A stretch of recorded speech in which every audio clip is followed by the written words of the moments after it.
Ginawa ng nanay ni Sergey Bin sa kaarawan ni Ma'am Elma, viral. Kinaantigan ng mga netizens ang naging palitan ng mensahe sa social media.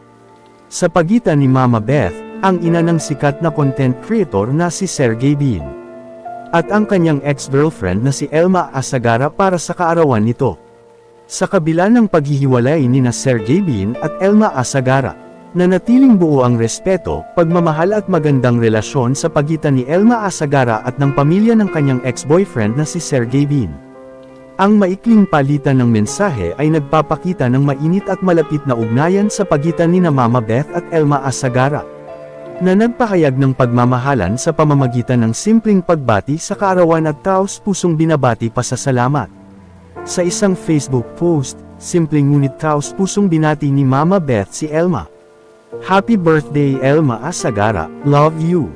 Hindi rin nagtagal ay sumagot rin si Elma upang magpasalamat sa natanggap na pagbati. Aniya, "Thank you po, Tita Beth Kapinpin, love you po." Ang simpleng interaksyong ito ang naging mitya upang umani sila ng papuri mula sa netizens na humahanga sa kanilang relasyon. Sa mundo ng social media kung saan madalas ay may siraan pagkatapos ng breakup, naging refreshing para sa mga tagahanga na makita ng walang sumbatan. Ipinakita ni Mama Beth na ang 7 taong pinagsamahan ay hindi basta-basta nawawala dahil lamang natapos ang relasyon ng kanyang anak at Elma. Pinatunayan nito na posibleng maghiwalay ang dalawang tao nang may kapayapaan at nanatiling maayos ang ugnayan sa mga taong nakasama nila ng mahabang panahon. Marami rin netizens ang napasana all dahil sa pambihirang pagmamahal ni Mama Beth na patuloy na itinuturing na tunay na anak si Elma. Sa huli, ang viral na palitan ng mensahe ni na Mama Beth at Elma Asagara ay nag-iwan ng isang mahalagang aral sa publiko. Hindi kailangang magtapos sa galit ang isang relasyon.